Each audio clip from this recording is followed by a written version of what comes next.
There we go. Hey! Hey, look at that. Oh, you Oh, can see a wow. little bit more of my icon at least. Yeah. Yeah. You can at least read our names at the bottom. I feel like that's half the battle. I don't know. I don't David, know. you figured it Progress out, David. progress is David. progress. Okay. Right. Okay. Robbie. Yes. Oh, Sure. sorry, should I call you RD? What should I call you? You can call me Robbie. It's fine. We're not aiming for fine here. We're aiming for excellence.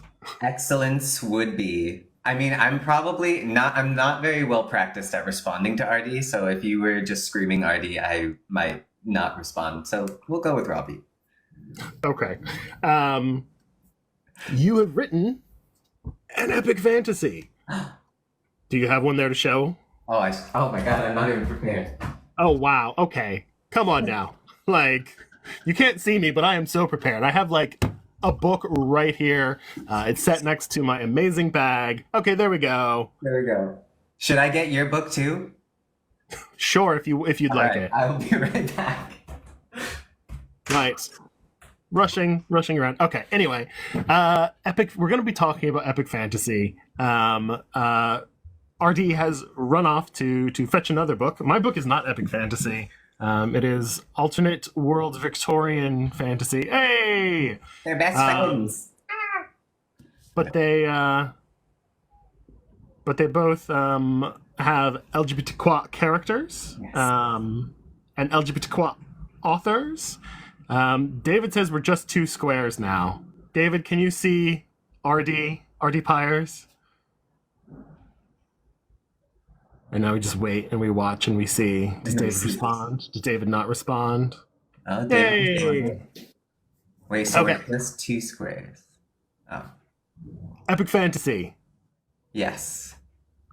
Um, what are some of or one of your all-time favorite epic fantasies and why? Oh, and why? Always end the why. I am probably going to give really boring answers, but I'd say that some of my favorites would have to be. Um, I love The Lord of the Rings, of course, although I will say that I had watched the movies long before I ever read the books, so that Wow. I can't say that it influenced my writing. I tried. I think I told a story about this on my last live, where I tried to read the book when I was like 10 years old, and that I did not comprehend much. I'd say one of the most influential epic fantasy series that I read was N.K. Jemison's The Broken Earth trilogy, which I think influenced my story probably the most out of the things that I've read. I really enjoy. I recently discovered Brandon Sanderson. I know I'm a little late, but the Mistborn trilogy, the original, is one of my favorites too. And I this one also feels like a cheat, but the King Killer Chronicle by Patrick Rothfuss, and the reason I say it's a cheat is because it's not done, so it could totally just get taken off my list completely if the ending is horrible. But as of the first two books, um, it is up there in my favorites. Um, so Okay. Why do you like Mistborn so much? I felt like Mistborn. I When I read Mistborn, or at least the first book, I feel like I'd kind of hit a slump where I felt like a lot of the fantasy I was reading was like kind of the same. There were a lot of books where I would read the first book in the series and just kind of be like, and move on. But I felt like Mistborn really united like uh, propulsive storytelling. Like I was super engaged from the beginning. Um, I felt like it did something unique. I don't want to spoil the first book, but it took me farther into what I thought the epic fantasy story arc was going to be um, than I was expecting. Um, and so I think it just like it was a lot of fun, and I hadn't been having a lot of fun for a while. So yeah, that one really stuck with me. Yeah, and I think that is a really good point that Nando brings up that Mistborn and Brandon Sanderson in general is very clear with the rules that they have for the magic. Yes. That certainly allows you to do like different things with the story you're writing than, say, good old J.R.R., whose like wizard battles are very nebulous. Yeah, whatever the magic needs to do, it kind of does. I know. Yeah. Which can be really awesome. I am much more on the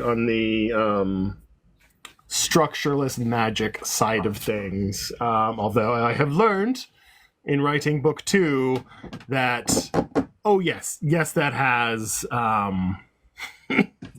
some challenges for certain things when you go to create certain kinds of stories. If your magic system is too flexible, it makes things difficult. But I think that's almost like a testament to good writing, if I can be a little simpish for you right now. That was really nice about A Market of Dreams and Destiny, was that it was kind of, the magic was more amorphous, but you introduced it a way that always felt like it made sense, right? It wasn't just like, oh, I need a knife, and this magic gives me a knife. Like, it always it's felt that like boundary between strict rules, which are sort of more inherently. What is it? Oh, I'm losing my words. They self-consistent. It's consistent in and of itself. So like you can have much more fluid magical systems as long as they make logical sense. Yeah. Yes, there we go. Internal consistency. They have to be internally consistent, whereas like very, very structured magic systems inherently have internal consistency. But that doesn't mean you cannot do strongly rules-based magic poorly. Yeah. You absolutely can. That was something I really also liked about the Mistborn series, was that like it wasn't like you read the first book and you had everything figured out. It was like the second book, you learned new things about the magic system that evolved it. So it wasn't always just this one set, okay, I've learned the rules and now I know what it is. And Brandon Sanderson speaks a lot about this in his many, he does lectures at BYU and about creative writing, and they're all on YouTube, which I have watched. I know you've watched, Trip, and you've recommended episodes that I skipped. Do not skip Mary Robinette Cowell. Mary Robinette Cowell is literally the best thing about the Brandon Sanderson lectures. That one lecture has completely changed the way I write, or the way I start every chapter now. So that was very helpful. I have hello, Cranky Roo. Oh, what was that? I was just saying hello to Cranky Roo, who has joined. You're so much better at welcoming people than I am. I haven't even glanced at the bottom half of the screen. I should probably do that. Welcome. I have a question for you, Trip. How do you most want to influence your favorite subgenres of fantasy? Or fantasy as a whole? Fantasy as a whole is not diverse enough. Which is ridiculous because there is literally no other genre which is as flexible and imaginative as fantasy. Like, people are not going far enough. People are not going hard enough. Fantasy needs to do more with different experiences. Fantasy needs to be a lot more imaginative when it comes to creating new worlds and new situations. It's been pigeonholed as medieval questing for way too long. And don't get me wrong, I love me some questing and some like knights in shining armor. Although I usually prefer them on motorcycles. In the sort of like the modern sort of era, with like just a bit of leather, but that's just a personal preference. No preference. But yeah, no, harder, faster, deeper, more. Is that Like the name of I Want That Twink Obliterated Too? no, it's literally just I want that twink obliterated too. Oh, that's good. I like that. Like, yeah. All right. I think it's time we played a game. How about you? Yes, I was literally just looking at what I've got here. Are we gonna do Lay Slay Wedding Day? Sure, yeah, let's do that. I need to remind myself who a few people are. But yeah, let's go for it. Okay. Lay Slay Wedding Day, which I'm sure those of you watching will know from a different as under different terms using let's see, what is it? Fork, marry, unalive. The TikTok euphemisms. Because the almighty algorithm has issues with certain words. So we're playing Lay Slay Wedding Day. And I am going to do we just dive right in or do we no, let's ease in. Let's ease in slightly. That's easy, yeah, just the tip. Yeah, okay. Okay, so Lay Slay Wedding Day, Belgarian of Riva, Rand al'Thor, and Shay Omsford. Okay, so that's Belgarian from the Belgariad. Shocking, I know. Rand al'Thor from Wheel of Time. Okay. And Shay Omsford from Shannara. All right. This is going to be my fun round because I have not read Belgariad. So I'm just going off of images. Oh, fan art. Yeah. Fan art answers. I want to see who people imagine him to be. So, if he's an awful person, please don't take this as I'm going by personality. I will have to start off and say that I do have a deep affection for Rand al'Thor. So I feel like, and this could be maybe a bad answer, but I feel like that's going to be my wedding day. Just off the bat. Okay. Shay Omsford. Okay, let's look at Belgarian first. Oh, they draw him quite handsome. Well, Belgarian is quintessential, like, blonde-haired, blue-eyed chosen one. So I see. Okay. Well, although I'm guessing, like, considering like the age of some of these choices, most of them might fit that description. Yeah, it's true. I mean, in the Wheel of Time Amazon adaptation, Rand al'Thor is right. He's played by an actor of color. Yes, he is. So that adds some. All I remember from that series is chunky sweaters. Absolutely, the first picture when you look it up is chunky sweater. Maybe I'm wrong about. I think you're wrong. I think I am wrong about who played it, but I'm gonna stick with my answer. I'm gonna say, that I'm slaying Shay Omsford, and I'm going to lay Belgarian. Yeah, I think Rand in Amazon is a ginger, actually. He is. You're right. I was thinking of a different actor. All right, never mind. But I'm sticking with my answer. I'm not going to complicate this. All right. Your turn. Okay, so lay, slay, wedding. Oh, you're doing the same round? All right. Shay is the lay.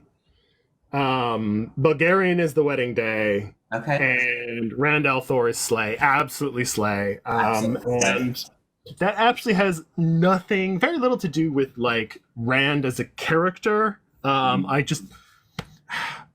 didn't enjoy the Wheel of Time. It's a bit too much boobs, breasted boobily. So yeah, no, I just gotta slay and just Move on. move on. And Bulgarian is he's definitely in the books. Bulgarian is the sort of person who probably makes a very good husband, but is not going to be a fun lay. Like you are spending way too much time like teaching Bulgarian how to have bedroom fun. Yeah.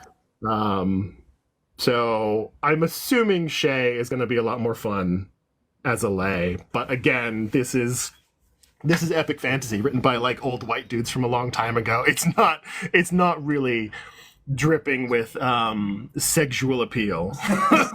And we love dripping. So, all right, your next round of Lay Slay Wedding Day. I'm gonna also kind of ease in. We're gonna do some secondary characters. Duncan Idaho from Dune, Tom Okay. Bombadil from Lord of the Rings, or the Night King from Game of Thrones. I feel like I should have chosen a better one from Game of Thrones, but we'll stick with that. Um,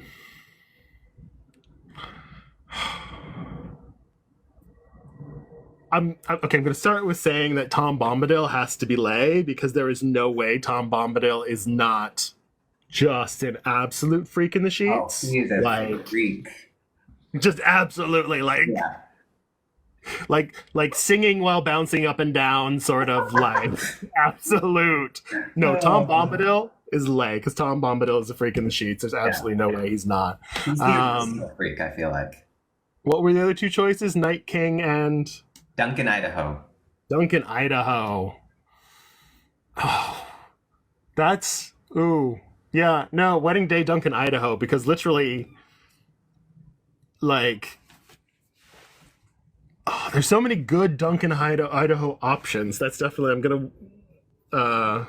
And I'm gonna be boring and I'm gonna go slay the Night King, even though I am not. Spoilers, Arya Stark. Good warning there. What about you? Okay, my turn. The reason I included the Night King in there is I feel like he could also be a freak too. Like, he's Oh, absolutely. on the outside, he's the big cold baddie, but I feel like he's tried things. Well, I mean, he's got built-in Ice Cube play. Like, Yeah, that is true. That is true. And I'm actually going to have to say that I want to slay Tom Bombadil, even though I agree he would be a freak, just because the singing would drive me mad after a while. this is why you could not Wedding Day Tom Bombadil. Yeah. So we're going to have to go Wedding Day Duncan Idaho. No, that's entirely fair. I assume 95% of my friends who are Lord of the Rings fans would immediately just hear Tom Bombadil and just slay. Just slay. Yeah, just end their it gut now. instinct. It's just like, no. I don't need to hear the rest. Excised from the narrative. All right. Cool. Do we want to do another round of that or move on to a new game? No, we're gonna do one more round because we are gonna do we're gonna do one of the messy rounds. Okay, yeah, we got to do a messy round. Even or odd? Even. Even? Okay. Your choices are Gollum, the Goblin King, and Grimer Wormtongue. Oh man. This is gonna. I said this in the last round too, but I have such a deep affection for Gollum now that I feel like Gollum changed the way I interact with people, and take that how you will. So I feel like even though he'd probably kill me in my sleep, I'm going to have to Wedding Day Gollum just because he's such a sweetheart to me. Who are the other two? Goblin King and Wormtongue. Yeah. I feel like I can't. I have to slay Wormtongue just because he looks so wet in like not a good way. Maybe I'm just being affected by the Peter Jackson film, but he's just like I don't want all of his wetness on me at any point in time. So I'm gonna slay him, and I guess that means I'm going to lay the Goblin King, which is not a sentence I ever thought I would say, but now I have said it. How about you?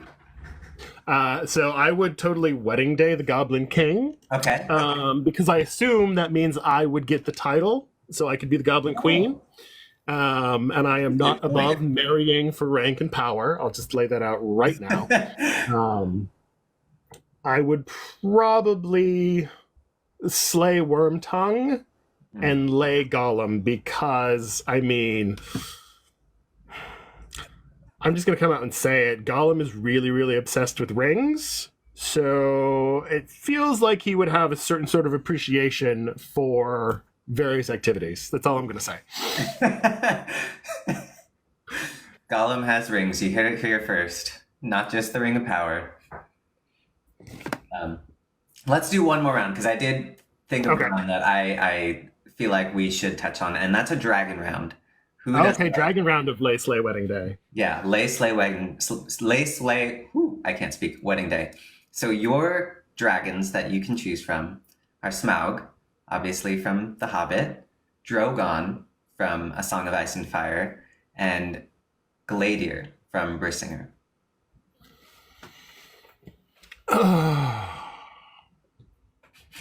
Honestly, just like slay Drogon right away. Way too many mommy issues. No, no, no. Drogon, too many mommy issues. Okay. Slay. Get rid of it. Which means probably lay Smaug because no one wants to live with someone who is that much of like a control freak about their money. That's just not going to be. That's true. That's not going to be good. So that's the Wedding Day, the Brissinger option. All right. I think I am gonna have to. We're gonna be completely opposites here because I have to marry Drogon because he's just so beefy, you know, and I love that in a dragon. I'm going to probably slay Smaug. I'd say for the same reasons you talked about, just too many money things. I don't want to be, you know, on your gold all the time, and then that means I'm going to lay Glader. So. That's it. But let's move on to a different game. That was fun. Would you like to do a character alignment sheet for your for the characters in A Market of Dreams and Destiny, or would you like to do a this or that fantasy trope edition? Let's do this or that fantasy trope edition. All right. So He said, having a PhD in fantasy tropes, basically. Oh, well then you're the right person to play this game. So we're gonna imagine right now that you're starting a new story and you're figuring out which tropes you want to use or not use. Are you going with an evil sorcerer baddie or a baddie with a backstory? Evil sorcerer baddie. I need magic in the stories. So right there, like, also, like, I'm sorry, like, the obsession with like sympathetic villains, it has its place, but like people are taking it too far. Yeah. Like, sometimes villains are just villains, and like I do not need to feel sympathy with the, I don't know, the crazy billionaire witch who's living in a castle inhaling toxic mold spores. I don't need that sympathetic backstory. Like, Not sometimes that we're villains are using any villains. specifics here, just No. off the cuff. Yeah. What is it that they say at the beginning of the books? This is a work of fiction. All the characters, Yeah. organizations, and events portrayed or mentioned in this novel are either products of the author's imagination or used fictitiously. Any resemblance to actual persons, living or dead, except for satirical purposes, is entirely coincidental. You had that so memorized. Do you It's not practice memorized. that? I literally just picked up my book and I opened it to the Oh, copyright okay. page and I read it verbatim. I was gonna say you had that so down. I was about to be really impressed, but I'm slightly less No. impressed because you read it on the book. But yeah. All right. So we've got the evil sorcerer baddie. Next, are you going with a peasant main character or a royal main character? No. Okay, where's the peasant from? That's up to you.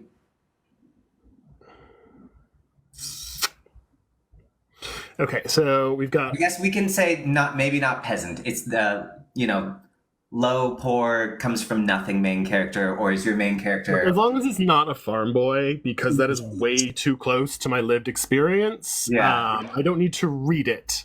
I grew up with it, and I've Yeah. already look. We've already talked about Bulgarian, who's like the quintessential farm boy chosen one. So, no, you know what? Evil sorcerer and royalty. Oh, nice. We're doing magic. We're doing intrigue. Sounds good. Okay. Okay. So we've got those two. Now, would you prefer a powerful artifact, or are we going with a chosen one as the main source of? Powerful artifact. Kick the chosen one trope out. Powerful artifact. All right. All right. That was a very easy one. You just like hate the chosen one, it sounds like. Actually, I really don't. I'm very fond of the chosen one trope, but like, I am a fantasy reader of a certain age, so I have read a lot of chosen one Yeah. tropes, and I'm very much still in my era of like, no, we need to subvert the chosen one trope at this point. It needs to be something like where it's like, if it's a chosen one, it's like that person is chosen because they are choosing themselves to do a thing that they see needs to be done. Like, Fair. Fair. we're not doing gods, we're not doing prophecies, we are playing with the idea of like a chosen one being like the sort of person who is at the nexus of like time and space where something needs to happen, so it is happening, but it could have literally been anyone who was standing at the right spot at the right time. Yeah. Sounds good. All right. And then the last one, which I think I think I know what you're going to choose for this one. Are you going with inherent magic or user magic? Are people have the magic in themselves, or do they have to use something to perform magic? I'm gonna go with user magic. Don't get me wrong, I like inherent magic to a degree, but like, I feel that too often inherent magic turns into either like superheroes, Hmm. where it's like you just have power because you have power, or it gets creepily close to something like blood quantum, where it's like, oh, you're the last scion of this noble bloodline. I'm like, no, people are not important because of who their daddies were. We have enough of that in the real world. Yeah. I would like my magic with some some secondary school education. Like, you need to go to you Yeah. need to learn how to use it. You need to put in the hours. Now, be that, like physically training or spiritually training or having some sort of like insight sort of what do you call it, montage. But no, magic is, it doesn't have to be a science, it can be an art, but I'm choosing something where it's not inherent. All right. Sounds good. Sounds like a banging book. I mean, who doesn't aspire to writing a banging book? Let's be honest. Which, another plug, get that. I want that twink obliterated for a banging book. I mean, where else are you going to get a book that has a story called The Three Bussy Problem? That one, when I saw the name of that story, I think a part of me transcended reality. I was laughing so hard. Imagine hearing the author read it out loud to a room of 99 people and a drag queen. Oh my god. Like, That's like it was the amazing. ideal situation to hear that book.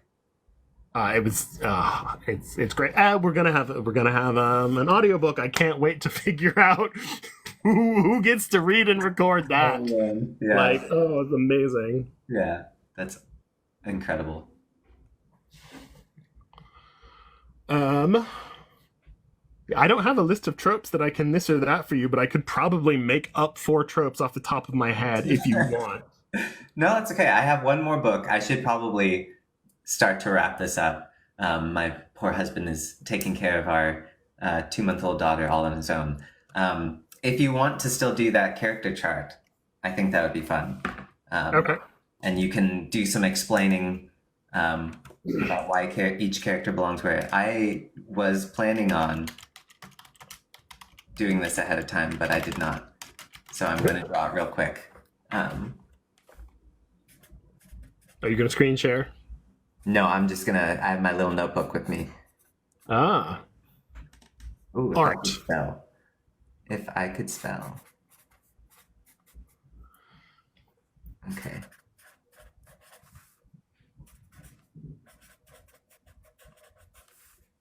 All right. So for those who are unfamiliar, probably not going to be able to read this. The character alignment chart has lawful, neutral, and chaotic on one axis, and good, neutral, and evil on the other axis. And it's, usually used, I think, for role-playing games, but it's fun to do with other ones. So these are all characters from Trip Galey's book, A Market of Dreams and Destiny. And we're going to start with Owain. I'm probably going to butcher all of these names, so please correct me if I pronounce them wrong. I mean, I'm not. My Welsh pronunciation isn't perfect either, but I think technically it's close. In the Welsh, it's close to Owain. Okay. Neutral good. Neutral good? Okay.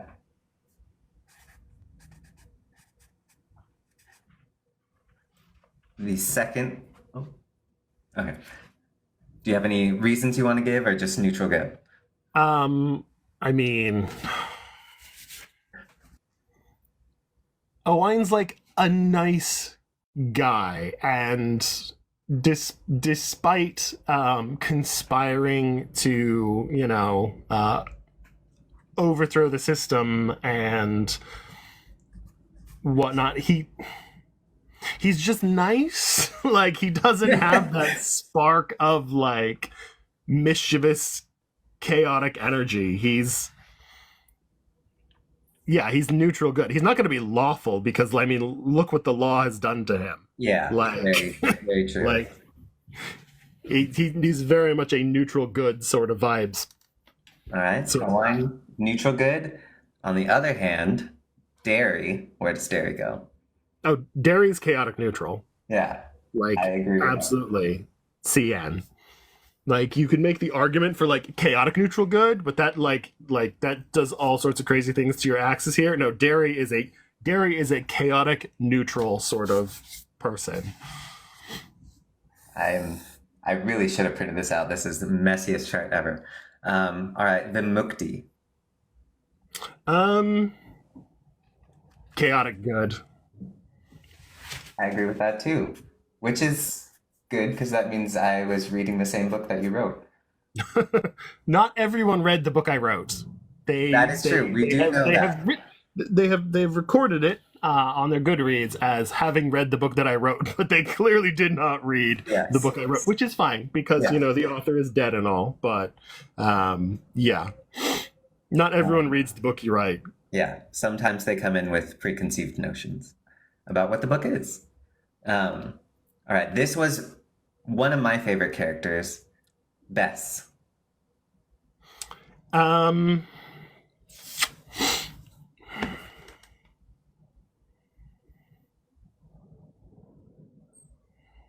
stumped the author.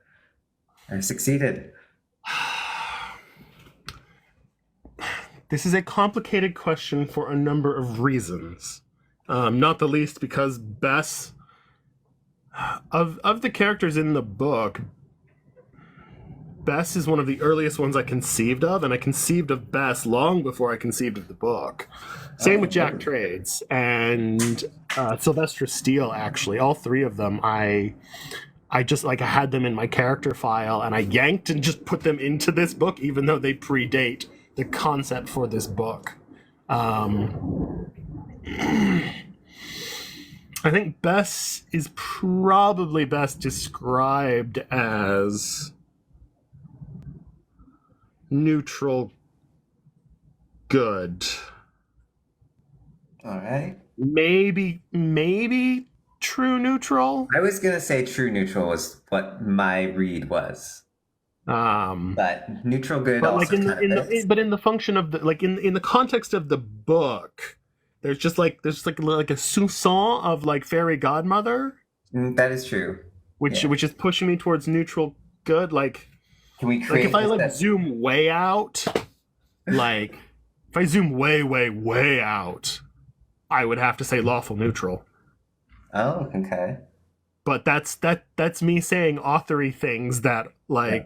from plot lines that have not been written into existence yet. So I mean, we can be chaotic and just break the chart and just make a little square here for Bess. That's in the yeah, neutral, lawful good.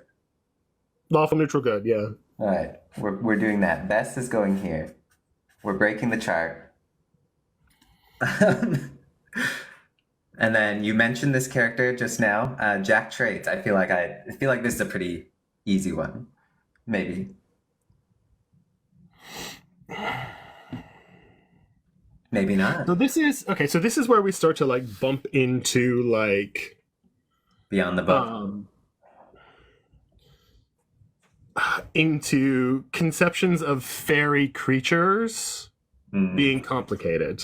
Yeah. Because on one hand, fairy is chaotic, just full on pure chaos. But on the other hand, very, very lawful. That's true, yeah. Quite often you will find fairies that do not lie. Fairies do not break their word. They're golden. So that just sort of shoves Jack Trades into true neutral. Okay. Because those two aspects sort of balance out and collapse into the center. True.